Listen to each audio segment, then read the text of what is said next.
یک دست از پامیر، یک دست از کلاب. هما و نفیسه 4 سال پیش ازدواج کردند.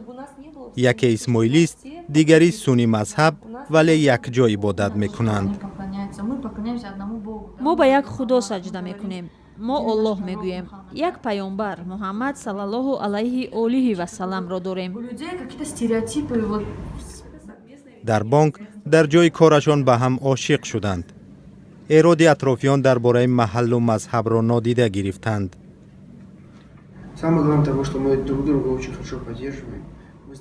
مهمتر از همه ما یکدیگر را دستگیری میکنیم. با وجود فرقیت ها همدیگر را دوست میداریم، هدف مشترک داریم و برای آن کوشش میکنیم.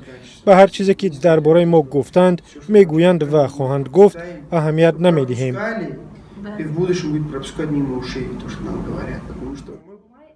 هما و نفیسه از آن جوانانی هستند که تمایل رایج ازدواج با نظرداشت محل و منطقه در تاجیکستان را صرف نظر کردند. تعداد چنین جفت‌ها زیاد شده است.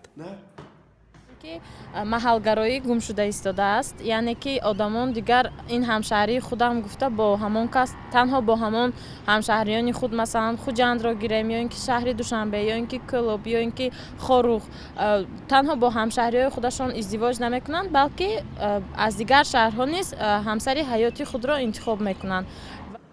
عامل افزایش چنین نکاح‌ها را زیاد شدن تعداد دانشجویان مناطق گوناگون در دوشنبه و تغییر تفکر جوانان می‌دانند.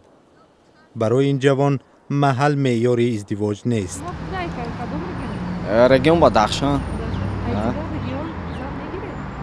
اگر خشرو باشه اگر که پامیری نباشد میگیریم. پامیری نباشد اگر معقول شود میگیریم. مهم ازدواج در زمینه عشق باشد. منطقه برای من مهم نیست. پدر و مادرم اگر خوشبختی مرا خواهند البته راضی می شوند. نه تنها پسران، مادران هم عین گپ را میگویند. بچه ما در اوکراین میخونه. اگر که اوکراین کسی را خوش کنه، اگر دوست بداره بگیره پاجالستا میگیرم. نه زید نیستم. خداوند بخشانم.